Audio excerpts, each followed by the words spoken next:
name is Kosi.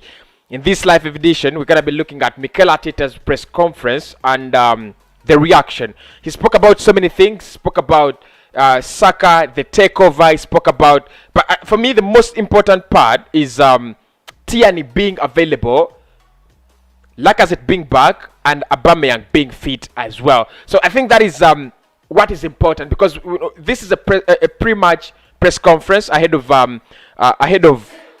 the Villarreal game. So there is a lot we can draw from this. Sorry for that. I don't know what it was. Internet had just gone off, but now everything is fine. So you're gonna join me on this press conference reaction. Let's see what Mikel spoke about. I'll be able to share my screen later on. When Mikel Arteta was poised to take the reins at Arsenal in 2019, Unai Emery offered to speak to him to give him a lowdown on the club. It was gratefully received by our manager, and he says it was very, very helpful. So the first part of the message we are gonna look at is Mikel Arteta and what he had from Unai Emery, what they spoke about. Because he says he had this kind of talk that was very important with Unai Emery as an Arsenal manager. So let me try to share my screen. Let me try to share my screen with you guys so that you could actually see what I'm reading. I don't want you to be left behind. Here we go. Nice one. So there we go. So when Mikel Arteta was poised to take the reins at Arsenal in 2019, Unai Emery offered to speak to him and give him the lowdown on the club, and he took it positively. So let us try to follow step by step and see what exactly the two talked about. According to Mikel, he says, "I spoke to him a few times because we had people in common." Arteta said, "Then I spoke to him before I took over at the club, and he was really helpful. He offered me that opportunity, which sometimes is unusual. He was very sincere and open. I was very, very grateful for that." He's a very experienced and successful manager in the Europa League, in particular with what he has done. So there is no doubt that he has the tools and knowledge to manage at top level. There is a lot to focus on the fact that Emery used to be our head coach, but Arteta says that narrative is something he cannot control. So he says the relationship existed and we cannot go against it. He said, "Unai knows the club really, really well, and we know Unai as well. And and what he did before he joined here, and what he did at the club, and that is it." So I think the first thing we have to think about is Mikel Arteta realizing that if there is a manager who knows Europa League football, if there is a manager who understands Europa League football, it's Unai Emery. He's done it. He's won things in the Europa League. He's one manager that you're gonna trust when it comes to the Europa League. I think he won 4 with Seville, and now he's in the semi-finals of another Europa League tournament. So he has the pedigree. Even when he was at Arsenal, he took us. I think he took us as far as the finals, and then we lost to Chelsea, if I'm not mistaken. So I think he's a very, very, very, very experienced manager to Europa League. He knows how to win the Europa League. But for me, I think there is no formula in the Europa League. There is no Europa League winning formula. I think the thing is about how do you handle your opponents. How do you go in for every game? That's what I think. I don't think there is a Europa League winning formula. It's not there. It is how you handle per game. We can't beat Unai. We can also lose to him. But the other interesting fact there is he knows much about us as a club. So, and we haven't changed ever since he left. Because if you look at how Arsenal are setting up today and how we were setting up under Unai, we have not changed so much. I don't see so much of an elevation.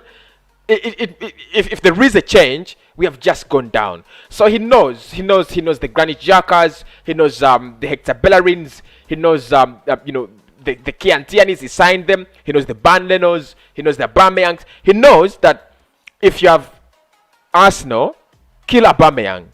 He knows if you want to kill Arsenal, kill the likes of Saka. So he knows, and most of these young players that we take pride in, he's the one that actually enhanced their graduation into the first team. So that is a bit scary for me. It's it's a bit very, very scary, because if you're playing a manager who knows you well, and where he left you, you've not moved a step further, so it's not going to take a lot of time to for him to figure out what is Arsenal like these days. No, it's gonna be like, I think Arsenal is this and this and this and this. This is what we have to do to dump them out. And the problem is we don't know much about Villarreal. I mean, we really don't know much about Villarreal. We have just seen them that they are enjoying a good spell in the Spanish La Liga, but there is nothing much we know about Villarreal. So I think Mikel needs to be very, very, very, very, very wary of Unai Emery. But the only thing we understand with Unai is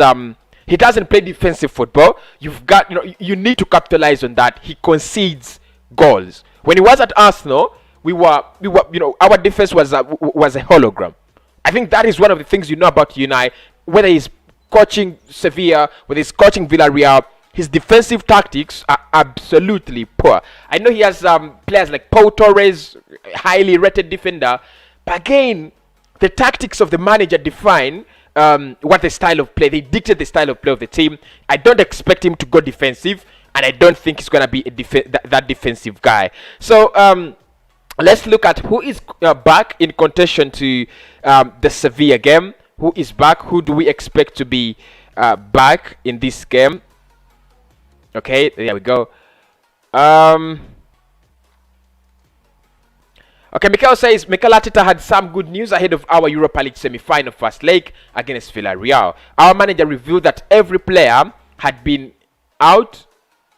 That every player who had been out is now back in contention for Thursday's match in Spain. This is what ARTETA told the media. So let us listen and try to be calm.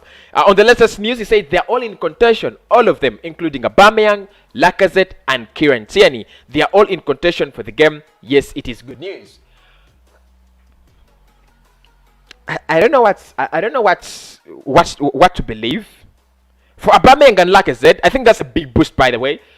We missed them in the last game against Everton. We didn't create much, but I also thought we lacked a serious lead man on that front line. So whether it's Aubameyang or Lacazette, I am okay. Of course, there's a big question: who do you start? Is it Aubameyang or Lacazette? Lacazette is good at would be very good at leading that line. Aubameyang is bogus this season, but very clinical. We all know that. If he gets the chances, he might as well put them in. So we don't know. I don't know whether you play Aubameyang or Lacazette. In my predicted lineup, if you have had the chance to look at it, I went with Gabi Martinelli because I thought these two were out. But for the fact that they're back, I would still go with Alexander Lacazette. I think he has had a little bit more of a progressive, consistent season. That's why I would go for Alexander Lacazette up top. So probably Aubameyang comes from the bench, and then Lacazette starts up top. I wouldn't play Aubameyang and Laka in the same team. They have looked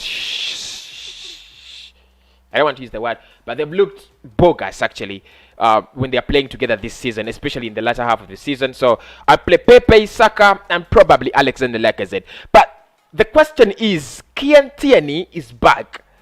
According to the medical report we last saw ahead of the Everton game, he would be out for 3 to 4 weeks. 3 to 4 more weeks. Now, according to Mikel, he's back in contention. I think this is non-try because literally his season was over. And I told you this, I spoke about it and I said, I think Kieran Tierney's season is over. Literally, it would be over. Now, telling us that he's back in contention, telling us that he's getting fit. I think what Mikel is trying to do is rush the player because he has an important game, and I do not agree with this because we could lose Kieran Tierney for a full season if you play him, with an injury. That's the problem. That is the problem. On Kieran Tierney's fitness, this is what he had to say. He said he didn't need the surgery that we were afraid at the beginning, and then he's been working like a beast every single day. I don't know if he's going to make it tomorrow, but certainly wants to be as close as possible to that football pitch to give himself the best possible chance. Well, something tells me Arsenal are trying to rush Tierney back. Look, I want Tierney to be back. I want him to play football. I think he's the best, the best defender, the most consistent defender we have had this season. In that back line, we have only had one consistent player, and that has been Tierney. No player has been as consistent as Tierney. But the question is he okay? How have the 4 weeks reduced to? Oh well, he's back. He's back in contention. And now he can play. Give him the football. I just don't believe it. I'm not buying into the idea that he's back naturally. I think they're trying to rush him back because Mikel knows he has a lot of pressure. The Kroenkes are under pressure. The club is in a mess. They can't afford to lose to Villarreal. Now they want to force Tierney to come back. This season, Martinelli, look at the Martinelli incident. Look at the Partey incident. We are blaming our physio. We are blaming our medical team. But the question there is, are these people getting enough time to heal? Are these players getting enough time to heal? I don't know. I think I'll speak with Glenn on the show. And please subscribe to Glenn Kirtley. Link is in the description. I'll be there at exactly 9 p.m. to discuss more of the Europa League and Arsenal news, especially the Europa League and the takeover. I know he will ask me about that. We have not actually shared the topic of, already. On whether he's willing to risk players like Kieran and Alba because of the importance of the fixture. Let us pick something from here. He says we do need them because we know that we have some players that are in contention and they are the ones who can make the difference in a big tie like this. But the word risk, I don't like to put players on the pitch if they can't perform and if they can't feel secure that they can perform. If it's a risk or we are going to take a gamble, then I don't think it's the right thing to do. He's a very good PR guy. Very good PR guy. And that's one of the things I've grown to understand about Mikel Arteta. He knows how to answer questions, both to please the public domain and the person is, the person who has asked the question. On whether he's going to risk players, I think he's going to. I think he's going to. Where we are right now, because I don't know, I've not seen.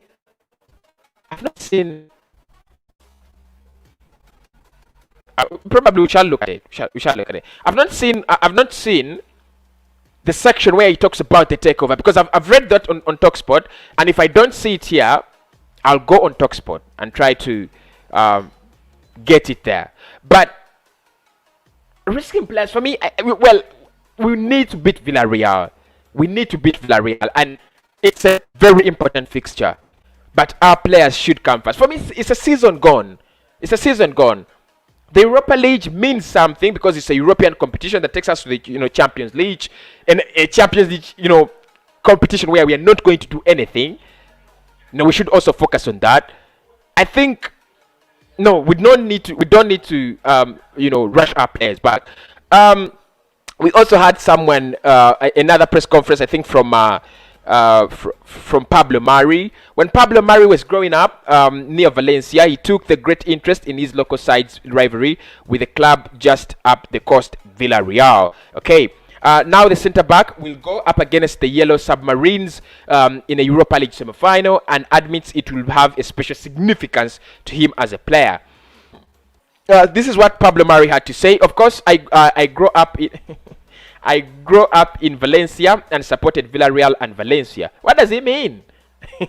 Mari said, of course, there are two teams in my city. Every time when I was looking they beat Villarreal, I remember a lot of games I watched them, and you think I want one time to play for them.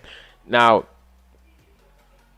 okay. So he says, you grow up with that dream. Now I am I am in the moment where I'm going to play against them in a semi-final of the Europa League. I am really glad to be here to fight for Arsenal in that semi-final, and I am really happy, and it's going to be really special for me against Villarreal. I have to say that Villarreal is a big club. The owners are doing the right things over the past couple of years. They have took really good decisions for the club. They have really strong academy and use it a lot for the young players. They are doing really well with this kind of thing. You can see that they are growing the club. I am really glad because they're doing the right things, and you can see that they are playing a semi-final in the Europa League, and that tells you that they are doing very, very good. Very good things. I think he has a point. I don't want to go back where the emotional attachment.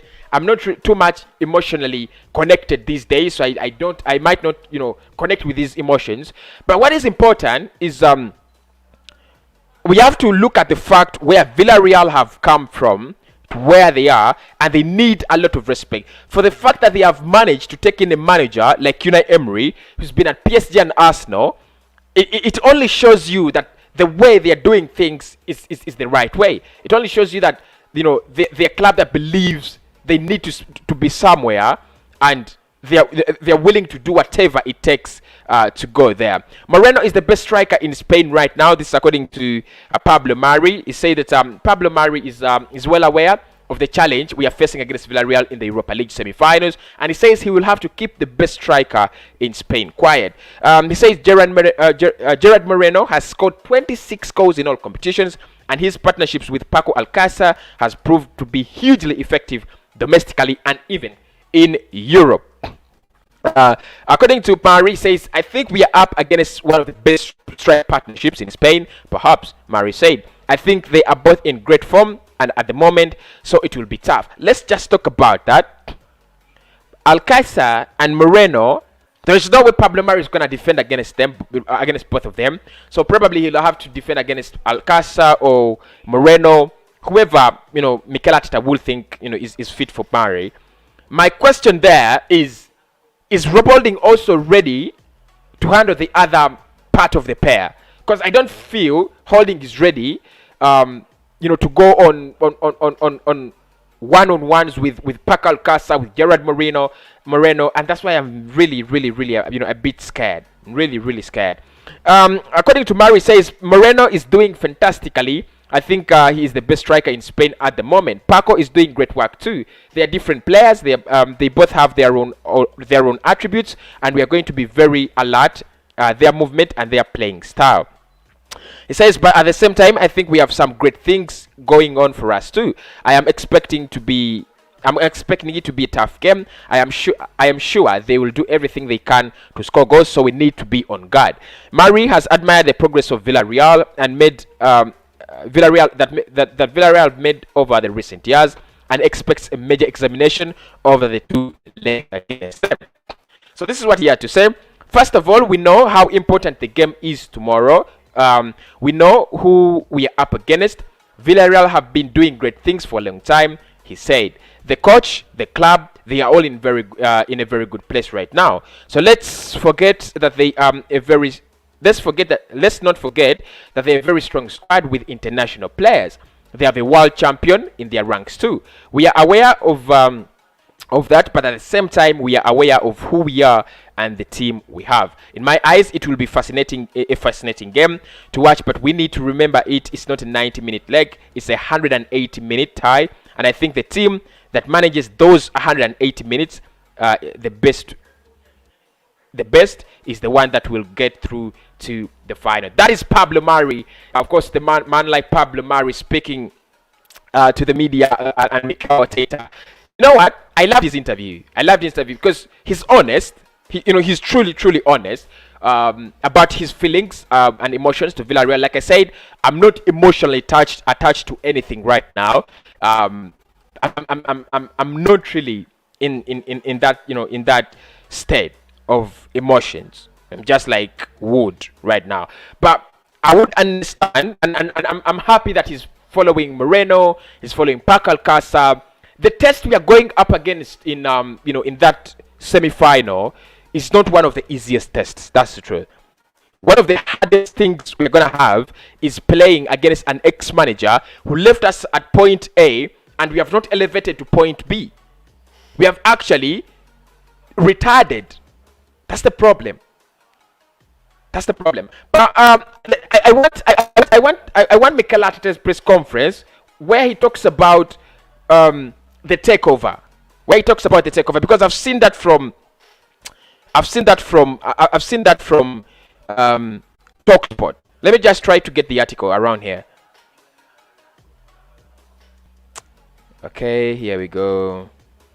Because he's been speaking about the takeover, and he said that he backs the Kroenkes. He backs the Kroenkes to do everything possible to put everything right. And I was like, are you serious? Are you serious? But of course, you've got to remember his manager, and anything that comes to PR, he's the first person.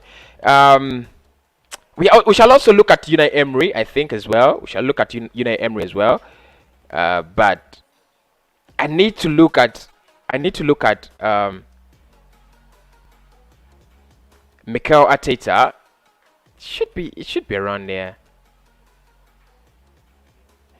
Arsenal press conference. Villarreal. Okay, so let us look for the Arsenal press conference right about here. From football.london. I should have used football.london in the first place. Should have used football.london in the first place.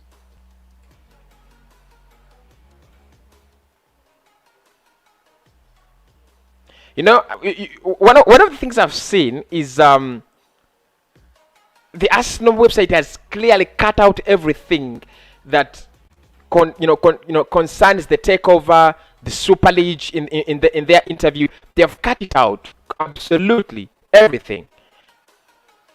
Okay, Mikel Arteta on whether the Kroenkes are the right men for the job. This is what he said. Whether the Kroenkes are the right men for the job. He said, "I said from the beginning what my perception was. Everything that I sense, all communications that I have had with them, they are fully excited and committed to this project, and they really want to push everybody to do what we want to do." That's according to Mikel. So he backs the Kroenkes. He says from the beginning his perception was that in his sense and all the communications he has had with the Kroenkes, they are ready to back the club. They're doing everything right. There is nothing they're doing wrong. At times you want to rage at Mikel, but then you have to think about his position as manager. He can't go against the Kroenkes at the time. He can't go against them at the moment. What he can afford to do is probably try to give his opinion, which he can't give in the media.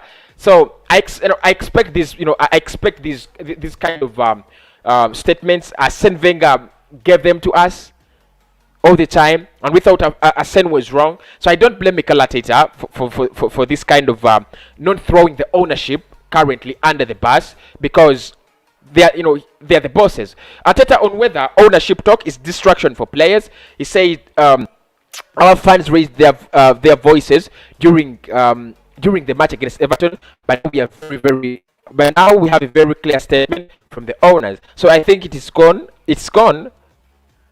So I think that is gone when they say what they said last night and show the commitment and desire to take the team where we all want. So according to Mikel, it is over. It is over. So that's according to Mikel. The takeover is over. There is nothing more to talk about the takeover. It's over. So I can't believe this. I really can't believe this. Arteta on the Kroenke statement, he said, "Yes, we spoke to them, and I think it was very clear. They showed their commitment to the football club." What commitment are you talking about in the first place? "And they showed their ambition for the football club, because we all want a successful team on the pitch." I think it's very clear, and it took any doubt out of the situation, I think. So that's according to Mikel Arteta. He thinks that he thinks that the Kroenkes are committed to Arsenal, and they're going to invest, because their statement was they want to stay here. They're the right custodians for the club, and they're going to invest. I didn't know that Mikel could actually be easily fooled, but like I said, I don't believe. You know what? I don't believe he believes in these stories. I think he knows the truth. I think he knows that as manager, this ownership is not taking my club anywhere, but they are my bosses. So now I'm going to fight them in the media. It would absolutely make no sense. Today I've seen a tweet from Henry Winter. I think he's a BBC journalist, and was saying that he was criticizing Daniel Ek for going public into with the takeover, and said these kinds of deals should be done in private, not in public. And then I was considering. I didn't know what to think. I didn't know what to react to or react with, because I thought the more we make it public, the better. But it looks like many people don't see it like that. We're going to listen from Unai Emery as well. He has had a couple of good words to speak to the media as well. Good to know Tierney is back, so we are positive about Thursday semi-final game. According to Mikel, he's back. I don't know whether it's gonna give him, the game, but he's back and he wants to play. So probably let's wait and see, bro. Okay. Glenn says absolutely agree on Emery team conceding goals. Exactly. I don't know what's wrong with this guy, but wherever he's been, the team concedes goals. He doesn't go defensive, and that's one of the weaknesses we have to exploit. Thank you so much, Glenn, for tuning in, though. Arteta to be sacked, if not Arsenal forward. To be sacked, he doesn't take Arsenal forward. Sack. This is for Sion. I believed in the first place, even in December. He said he needs to go. He was not supposed to be here in the first place. That's the truth. He was never supposed to be here. See, I saw your predicted lineup, and I think realistically, Pablo Mari at the moment is better than Gabriel. So to me, partnership should include Pablo. Thank you so much, bro. I really appreciate the advice. Regan, thank you so much. I love the opinions from Arsenal fans. That's why I try to read all your comments. I absolutely agree with you. I think Pablo is the better player. Yeah, I think it's the better player playing with Rob Holding. My only issues with Rob Holding there. My issues with Rob Holding. It might not be with Gabriel or Pablo. But thank you so much, Regan. My other issue with Arteta is the madness of playing from the back. We need to talk about that. I don't know why. I don't know why Mikel loves playing from the back. Yet he knows clearly his team is awful. Really awful, at playing from the back. We are poor. You don't have the quality of the players to play from the back. That's the truth. Starting with the goalkeeper, Leno. We have conceded goals, trying to play from the back, and I absolutely agree with you. I don't know why he doesn't understand, and for me, this is why I think Mikel is not the right person for the job. That's what I think, because you have to know the quality of players. He said, I want to play 4-3-3, but the quality of the players is not there. You need to know that the quality of the players you have do not actually play from the back, because they cannot pass the ball 5 yards, 2 yards. So there is no way you need to be playing from the back. Nice point. Great point. Thank you so much, bro. Really appreciate that. Finally, Ketty is back. I think it's such a game where we should give Auba, Laka, Pepe, Odegaard. That's my upfront, and he can sub them as time goes on. So he says Auba should start, Lacazette and Pepe and Odegaard. You're dropping Saka. I wouldn't agree with you, just for one reason. You're dropping Bukayo Saka, and you know how much Saka means to the Arsenal team. For issues of creativity, for issues of spark, for issues of what should I call it? For issues of motivation, for what Saka gives this team is far beyond from teamwork. He gives us beyond what you could think about. So I can't drop Saka. That's the truth. I can't really drop Saka. I can drop any other player, but not Saka. So I'll play Pepe, Saka, and Lacazette. I'll drop Aubameyang. Behind them, I'll play Martin Odegaard. I agree with you, because what Odegaard is going to give us is the ability to control the game and expose the spaces in Villarreal, because we've said defensive wise they are awful, they are poor. So what you have to do is to expose the spaces in their team, and I think we can't do that very well with Saka, with Martin Odegaard. So that's why we need Saka and Martin Odegaard to expose Villarreal. They are more of an attacking team, so I expect a lot of them to play. I expect them a lot to play a high line. I expect them to press a lot. I expect them to go up front a lot. But at the end, if you have players like Odegaard, Partey, and Saka and Smith Rowe that can break through the lines, we are going to have an interesting evening, aren't we? Dennis says, we are tired of ARTETA selection, bro. How are you doing, Dennis? That was really on point, wasn't it? In position 4, you should use Pablo Mari. That man is flexible more than Gabi. I support the prediction. Thank you so much, Victor. Thank you so much, Victor. I know most of you would disagree. I knew most of you would disagree with my predicted lineup because I dropped Gabriel, and if you looked, I also dropped Smith Rowe. But you know what? The truth. Let me tell you the truth. What I think, and we shall say this in the match preview. But I think I would drop Pepe and play Smith Rowe. How many of you agree with me? We drop Pepe and play Smith Rowe. We play Smith Rowe and Odegaard in the same team. Because what Pepe is going to do in that game, he a little bit slows down the pace. And remember, you're going to be breaking through. We are going to be running at a Villarreal that will be pouring in our half. I think we shall need players that either run with the ball. I think Smith Rowe does that very well. Or players that make the ball run. And I also think Odegaard and Smith Rowe do that very well. So I would drop Smith Rowe and play Pepe. I would drop Pepe and play Smith Rowe. I would also drop Pablo Mari. I would also drop Gabriel Magalhaes and play Mari. So I agree with you absolutely. I think this match we better go with Pablo Mari because we usually have a problem when we go with Gabriel and Holding. So the combination of Mari and Holding will work well. Thank you so much.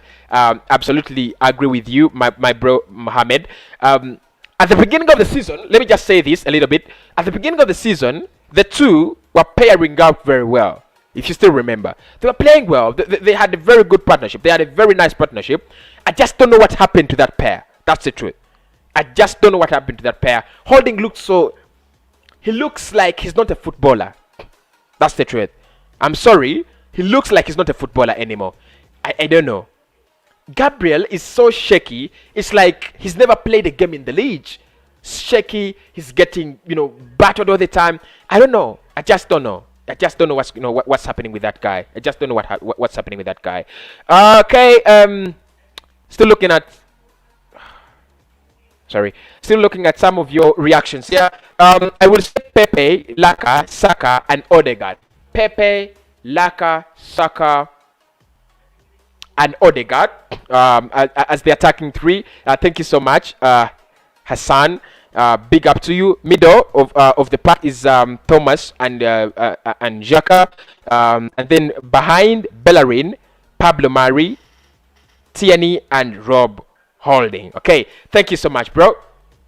Point taken. I have around 20 minutes, so we could look at we could look at the press conference of Unai Emery. So we're gonna look at the press conference of Unai Emery and see what he had to say about this game, because for me his press conference means a lot. It really means a lot.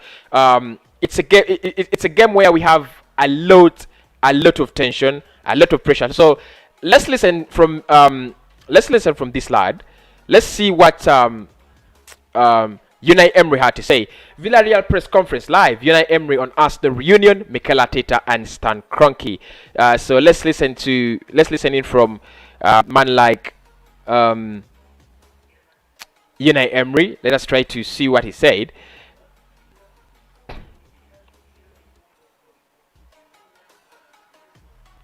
Okay, Emery on if he has any regrets with Arsenal. Let me try to make this a little bit bigger, probably that size.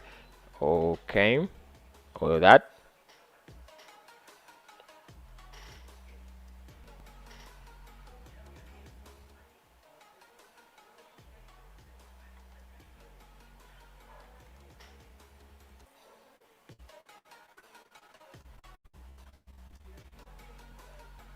Okay, I think that's okay. So Unai Emery on if he has any regrets with Arsenal. He said, well, it's behind me now. It's a close time for me now, but I have to be, but I have to, but all I have is to be grateful for Arsenal. It meant a lot in my time at Arsenal. It allowed me to grow and gain experience. I can use the experience in other teams like Villarreal. Every team I've managed or played with, I've always kept a piece of my heart. But right now, my heart is Villarreal yellow, and I'm 100% with Villarreal. So that is, according to him speaking about his time at Arsenal. More from Emery on his phone call with ARTETA. He said, I just wanted to tell him about my experience there. Maybe I told him one thing or two about things that could be improved, and I feel and all I feel for him is admiration. Emery on whether he still watches Arsenal. He says, since I left, I like to see what new coaches of teams have been. The problem with his English is poor. But I says, since I left Arsenal, I like to see what new coaches of teams have been with bring. I usually watch Arsenal games for a positive perspective. Emery on what he said to ARTETA in the phone call. He said, well, it is a private conversation. It is okay if it was public that there was a phone call. But yes, we spoke a little bit about what I lived in Arsenal in a positive way. I just told him about what I lived through. He's from Donostia, just like me, so we are practically neighbors. I have a lot of information for him as a player and a coach. Emery on whether he feels vindicated after the criticism he received. He said the Premier League is very difficult competition. There's a lot of important teams, and there are teams there, and Arsenal process is a natural thing. There are several processes they have to overcome. I had to work coming in after Arsene Wenger. We lost the Europa League against Chelsea. The next year we didn't start too well, and I think Mikel should build on those improvements. This is a process that needs a bit of time to execute a game plan. I am convinced that we need to let the managers work. We need to have patience. At Arsenal, we need to be patient, and we needed to be patient, and we need to be patient. We need to trust ARTETA. It's a question of patience, of confidence. Patience takes time, and I can see the club and the team that ARTETA will, with ARTETA, with time they will make. Emery on whether he feels doing better than Arsenal now. He says, honestly, we all have our pride. We have our internal ego, but maybe with experience, I've been in Paris, Arsenal, Sevilla, Valencia. I've been emotionally managing the good moments and the not so good moments, knowing how to live with the criticism as well. Emery on why he spoke to ARTETA, of course, we saw that. Emery on his time with Arsenal, he said, well, it's behind me now. Emery on Arsenal, we've looked at that. Emery on what he fears most about Arsenal, he said, well, a club level, everybody knows it's a great club, and as far as for technical stuff with Mikel Arteta, I think it's a perfect marriage. Arteta is a great manager, and you can see. What are you saying is a great manager? Have you seen him manage before Arsenal? And you can see a clear identity of their game plan in the way they play. Oh, this is sarcastic, isn't it? Very sarcastic. I'm sure they will have grown, and Arsenal will have been able to grow with Mikel Arteta. Emery on how he prepares for Arsenal, he said, well, we analyze our opponent, the recent games, the previous games, and the moments of form and footballer availability right now. Emery on Arsenal insider knowledge, he says, having been at Arsenal gives me knowledge about certain players that can be useful perhaps, and I will try to instill that into my players as well. Moreno, of course, the rest is about Gerard Moreno. So what I liked about that interview is he really speaks well about the club. He doesn't throw us under the bus. He keeps the image. Although he's no longer an Arsenal manager, but he keeps the image intact. Yeah, he keeps the image very, very intact, and I love it. I love it. I really love it. He's professional, very professional. Is Tierney back? According to Mikel, is back in contention. So let us wait and see whether he's gonna give him the football. I believe Pablo Mari Robolding will work well. Pablo Mari Robolding will work well, or Pablo Mari and Chambers. I don't trust Chambers. I don't really trust Chambers. That's the truth. I don't trust Chambers. Will Lacazette be available tomorrow? Yes, kids. Yes, it is. It's gonna be available. Daniel says hi everyone. Hello, bro. How you doing? It's gonna be available. And as I try to wind up, this is my predicted 11. If you have not seen it, it's on my screen. Leno in goal. Chambers in the right back. Rob Holding and Pablo Mari should be partnering together. After us guys discussing, I think I'll replace Gabriel with Mari.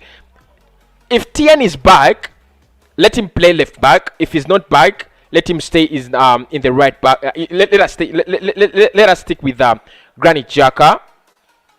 In the midfield positions, Xhaka, Partey, and Odegaard. To the left, I'll go with Smith Rowe. Striker, Lacazette. Right wing, Saka. That is my predicted lineup. I hope everything is okay. One of the things I want to speak about before I leave is the fact that Saka won, an award. So let's talk about Saka just in a minute. Saka wins Young Player of the Year award. This is interesting. So let's look at it just in a minute. Bukayo Saka wins Young Player of the Year award. Arsenal youngster Saka has won the Young Player of the Year gong at London Football Awards. Saka was up against Chelsea's defender Reece James in the Young Player of the Year category, as well as Arsenal teammate Emily Smith-Rowe. The England international, who has netted 7 goals while providing 8 assists in all competitions this season, beat James and Smith-Rowe to the award. Saka wins Player of the Year award in the London Football Awards. I think this is for players in London, because if it's overall, I think there's gonna be more competition. The likes of Mason Mount, the likes of Phil Foden, those ones have been a little bit, and we need to be a little bit realistic. I think Foden is a little bit ahead of Saka.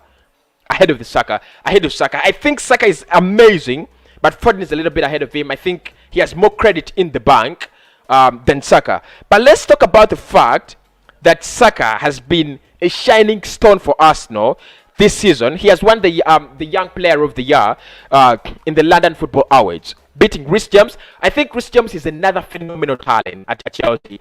He's one of those right backs that have hit us hard. They have hit the ground running, and they are so strong. Smith Rowe, I have no words for this lad. Ever since he came into the Arsenal side, we have seen what it really means to have a player like Smith Rowe. He's confident, he's talented, he's multifaceted. I don't know. I just don't know why the likes of Mason Mount were not actually in this category. But for me, it's good. It's just good. Eric Lamela won the Goal of the Season award. Of course, I know that it was such a beauty. But guys, I think Saka needs a lot of credit. The truth is, if I was to vote for Young Player of the Year in the whole of the Premier League, I would vote for him. I know Foden has had a great season. Foden has had this fantastic season. I know Mason Mount has had this fantastic season as well. But I would vote for Saka, because for me, I think the beauty with Saka and the difference he has with from Phil Foden is City are not relying on the back. They are not riding on the back of Foden. Arsenal are riding on the back of Saka. That's the difference. That is the difference. City are not riding on the back of Foden. Arsenal are riding on the back of Saka. We have ridden on Saka's back for quite some time now, and I think that's the beauty with it. Kitty, big up, bro. Hello, how are you doing, Tran? Ghana's from South Korea. How are you doing, Ray?